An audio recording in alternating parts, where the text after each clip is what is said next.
Texas Panhandle, autumn of 1872. The girl stumbled when they shoved her out of the wagon, dust rising around the sack tied tight over her head. She hit her knees hard in the dry dirt, wrists bound in front of her.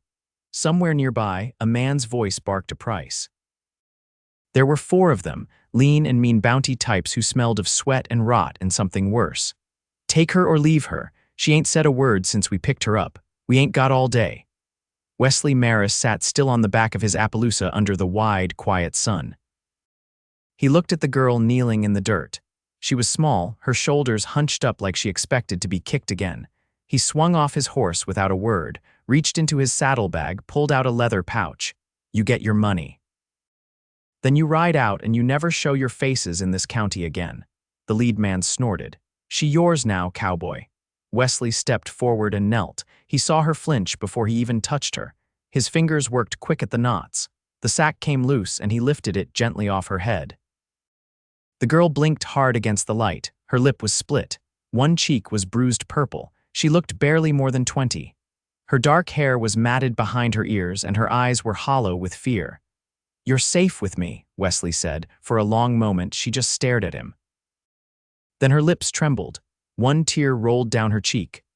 I'm Wesley, he said, steady and low. I have a ranch about an hour west. I don't want anything from you, but you cannot stay here. Her voice cracked. My name's Clara, he nodded once.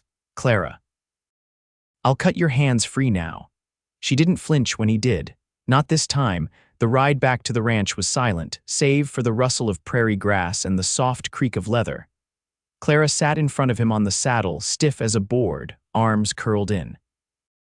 He felt the tremble in her body every time the wind blew. Wesley lived alone on the edge of the plains, in a 2-room cabin near the Brazos Fork. He had built it with his own hands 6 years back, after the war, after everything else had gone wrong. He had quiet cattle, a barn that leaned a little, and silence he had come to trust. Clara stepped through the cabin door like it might collapse under her feet. She stood near the hearth while he poured water into the basin. You can wash up. I'll get food going. She nodded but did not move. Wesley turned back to the fire. He worked fast salt pork, beans, biscuits from the tin.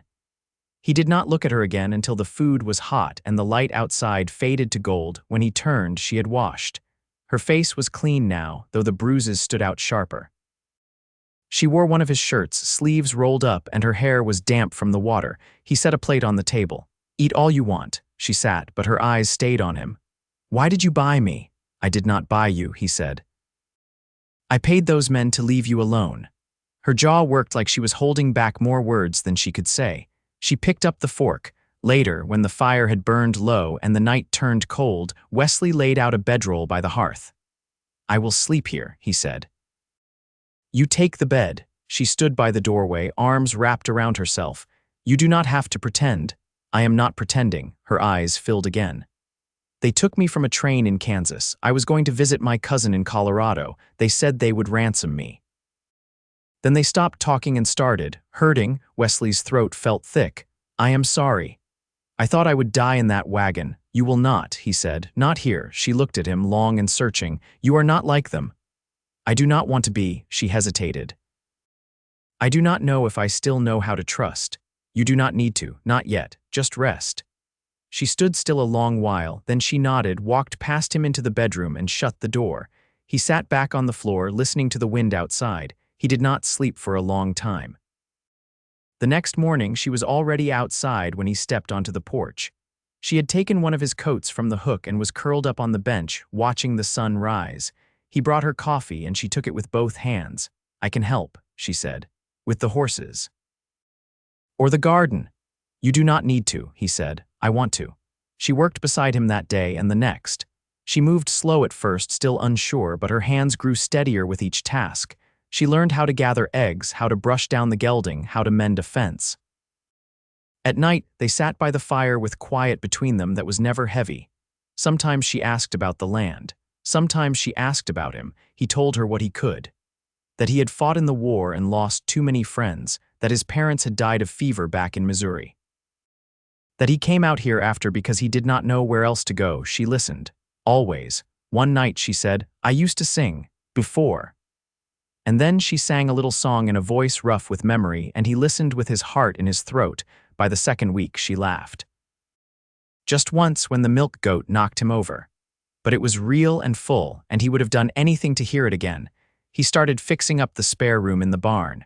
Just in case, he told himself. But one night, a storm rolled in, wind howling like the end of the world. She came out of the bedroom barefoot, eyes wide. "I cannot be alone," she whispered. He opened his arms, and she stepped into them like it was the first safe place she had known in a long time. He held her through the night, just held her, and when she finally slept, he did too. When 3 weeks had passed, she stood by the corral after supper, watching the sky turn pink. "I never thought I would feel normal again," she said, voice soft. "This place is not much," he said, stepping beside her. "But it is real. You can stay, Clara. As long as you want." She turned to him slowly. "Do you want me to?" He looked her in the eyes, right into the heart of her. "I do." She reached for his hand.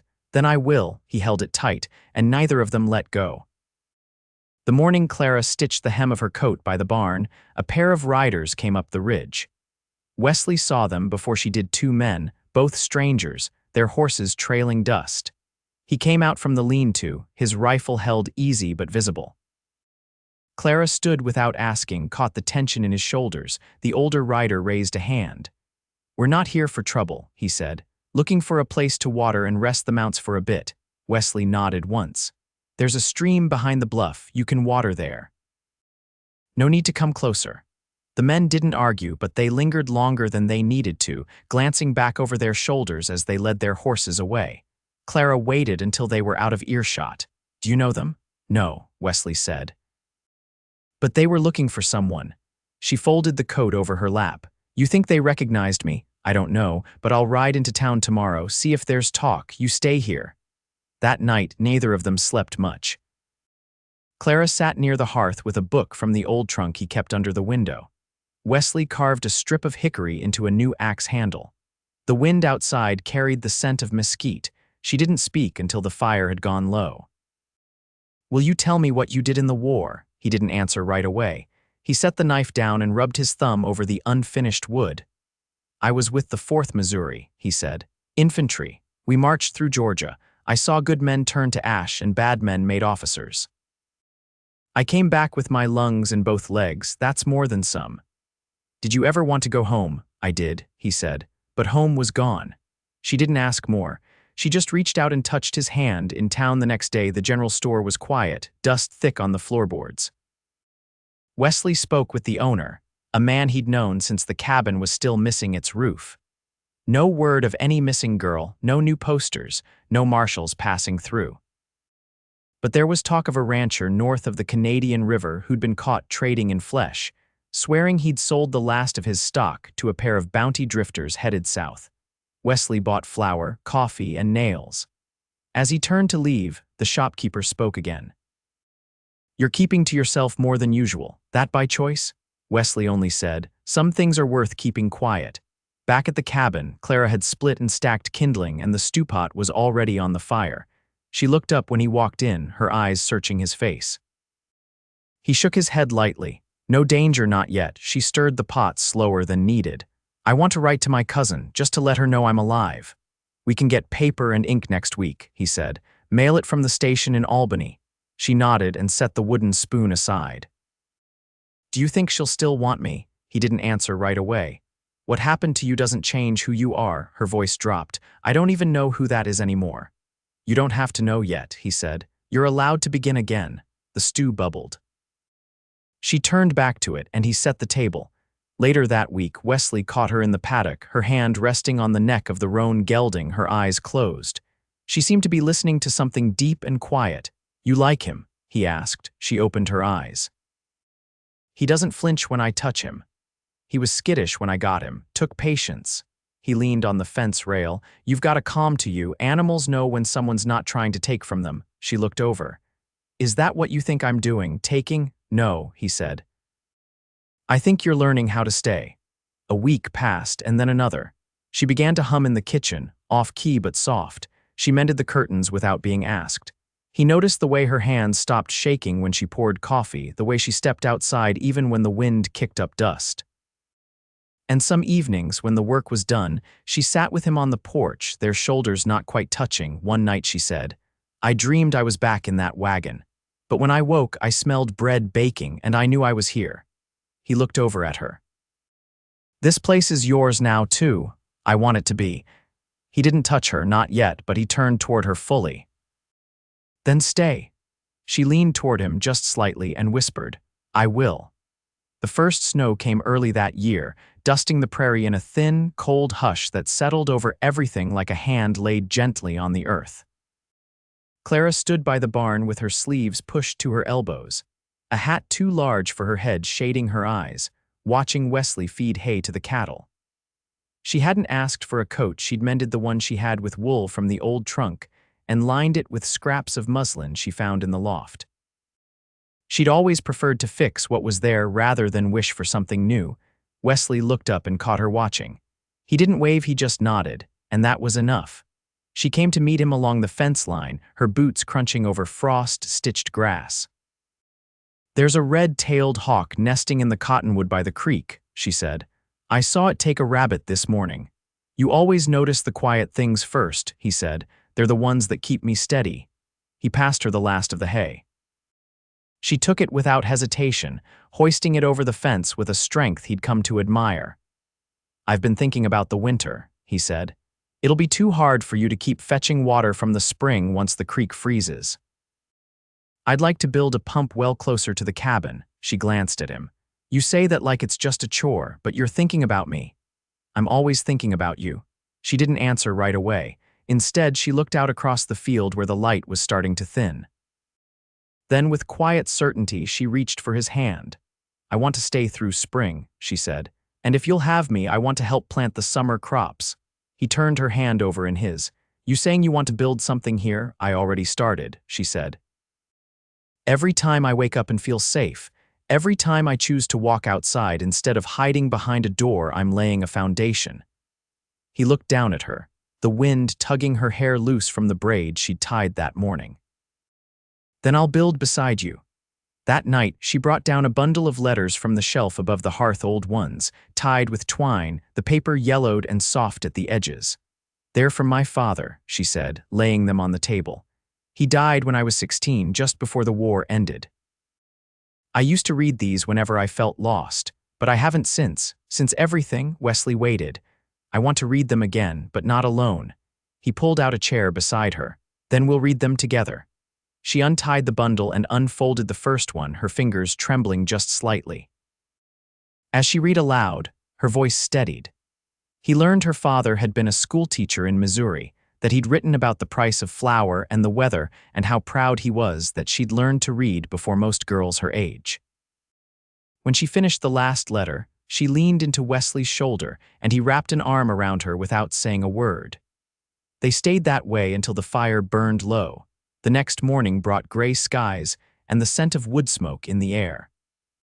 Clara found Wesley already outside, hammering planks into the frame of a small lean-to near the back of the cabin. "What's that?" she asked, brushing snow from the porch rail. "Chicken coop. Figured we could use fresh eggs come spring." She stepped down from the porch and picked up a second hammer. "Then you'll need a second pair of hands." They worked side by side, the rhythm of their tools replacing the need for talk. When the sky dimmed to a deep pewter and the first flakes began to fall again, they ducked inside, cheeks red from the cold. Later, she sat near the fire with a strip of gingham in her lap, stitching it into a small square. "What's that for?" Wesley asked. "Started a quilt," she said. "It won't be perfect, but it'll be ours." He crouched beside her, resting his hand over hers. "I never thought I'd have something like this again." She looked at him, really looked, and her voice was soft but sure. "You do now." Snow fell through the night, blanketing the roof and muffling the sound of the world. Inside, the cabin was warm, the fire crackling steady, and two hearts once broken, once lost, were finding their way forward together. The sun crested late behind thick cloud, casting a pale light over the scrubland. Clara pulled her shawl tighter and stepped into the barn, where the air held the scent of horsehide and straw. Wesley was bent at the workbench, turning a rasp over the edge of a pine shelf.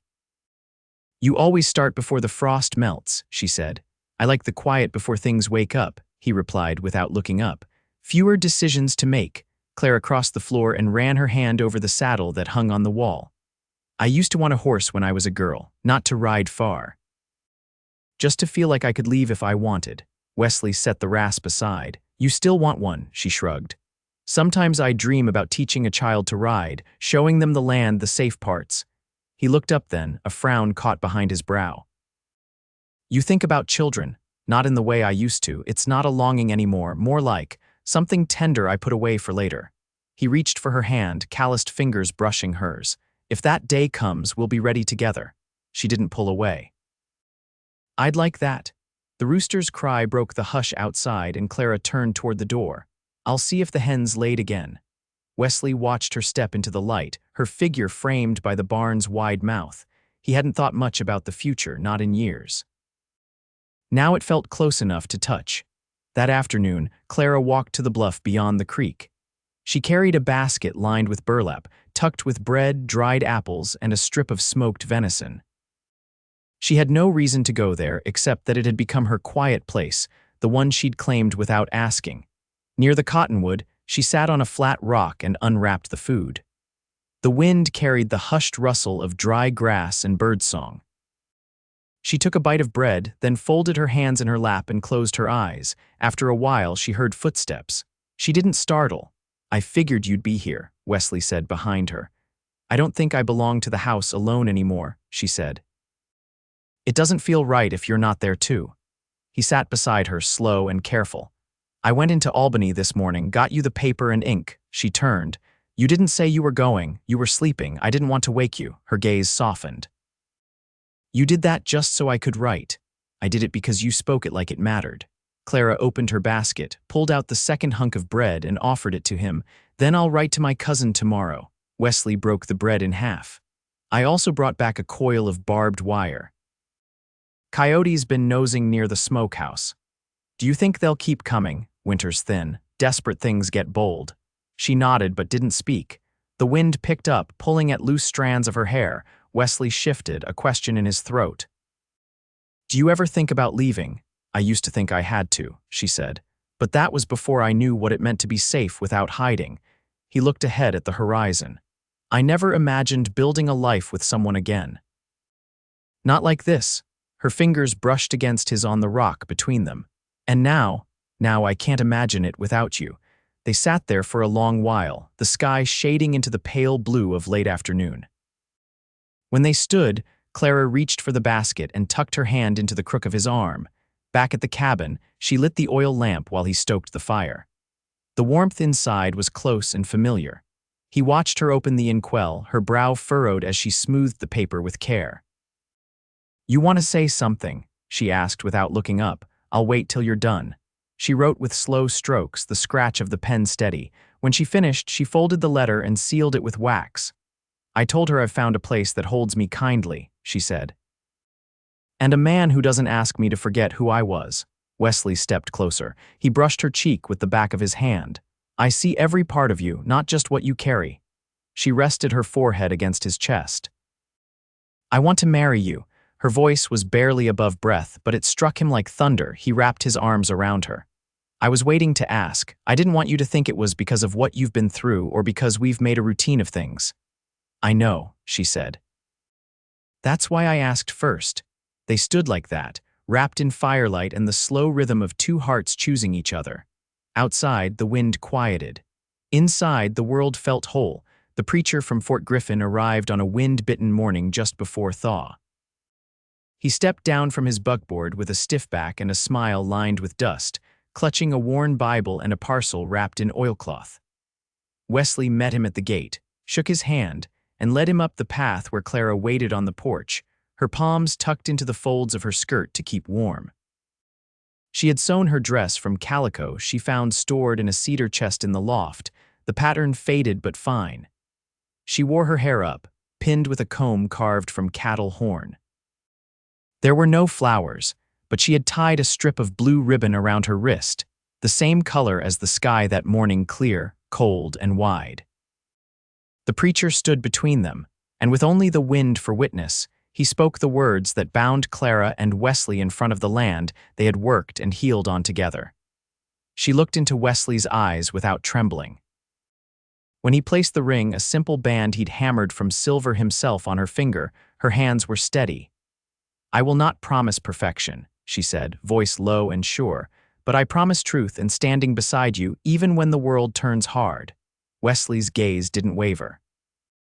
"I will give you all I am, Clara, no part held back." The preacher blessed them with a voice softened by prairie years. Then he tipped his hat and left them standing there, the wind tugging at her skirt, his hand firm at the small of her back. Inside, the cabin was warm and filled with the scent of bread Clara had baked the night before. They sat close at the table, sharing coffee and a jar of preserves gifted by the woman who ran the post station in Albany. Clara laughed when Wesley tried to cut the bread too thick, and he kissed the back of her hand for the first time as she cleared the plates. By late afternoon, the light turned golden. Clara unlatched the door and stepped out barefoot into the patch of sun that reached across the porch boards. "I want to plant something here," she said, pointing toward the slope near the fence. "Something that'll grow back every year. We can clear it together," Wesley said. "There's good soil beneath that scrub." She turned to face him, her cheeks pink from cold and warmth both. "I never pictured a life with this much stillness. Not the empty kind, the kind that wraps around you and says, 'You've come far enough. You can rest.' I didn't know how to build that until you came," he said, "but I want to keep building it. As long as we both draw breath." Later that week, they rode out to the post station. Clara mailed her letter. The woman behind the counter, a widow with a kind face and a sharp eye, pressed a small parcel into Clara's hands, came through on the last freight. "Addressed to you." Clara opened it beneath the cottonwoods, Wesley beside her. Inside was a photograph faded and creased of her and her cousin as girls, standing in a wheat field, arms linked. Beneath it, a short note written in the cousin's hand, "You are loved. Come when you are ready." Or not at all. Clara folded the note carefully and slipped it into her satchel without a word. She didn't speak of leaving after that, nor did she speak of staying. She simply began knitting new curtains from thick woolen yarn. She pressed lavender into a jar of lye to make soap. She began humming again, but now only when Wesley was near enough to hear. In early spring, they built the coop together, and Clara named every hen. The garden took shape, slowly rows carved into the thawed earth, seeds sown with care. She chose herbs and beans and a single apple sapling planted near the fence where the sun fell longest. By summer, the cabin was bursting with life. Chickens clucked at dawn. The garden gave up its green shoots. Clara stitched a quilt from old shirts and pinned it across the bed they now shared. One night, after a long day mending fence posts, they sat on the porch beneath a sky heavy with stars. Clara leaned into Wesley's side, her head resting against his shoulder. "You know what I think about sometimes?" she asked. "What's that?" "If I had stayed on that train. If I had made it to Colorado." He didn't say anything, just waited. "I think I would have smiled for my cousin and told her I was fine, but I think part of me would have stayed locked up, never opened again." "You don't have to carry that thought," he said gently. "I'm not carrying it. I'm setting it down." He turned his head and kissed her temple, slow and careful. "I love you," she said, not as a confession, but as a promise. He folded her against him. "I love you back. Every day more than I knew was possible." They stayed like that until the night cooled and the wind stirred the tall grass below the bluff. Years passed, but the land held steady. The apple tree rooted deep and bore fruit by the fourth summer. The garden grew fuller. Clara taught reading to children from homesteads farther out, once a week in the loft of the old barn. Wesley traded cattle as needed, but never enough to leave them with too little. They lived with hands in the soil and hearts tethered to one another. Some evenings, Clara would sit at the piano Wesley rescued from a burned-out church north of Breckenridge. She'd play notes by memory, slow and halting. He'd listen from the porch, whittling or just watching the sky change. They never spoke much of the past. They didn't have to. It lived in the quiet between them, understood and no longer feared. And when the wind blew hard through the cottonwoods and the hawk circled high above the bluff, it sounded like a hymn carried out over the land they had made their own. And inside that cabin, each night, they chose each other again without hesitation. without end.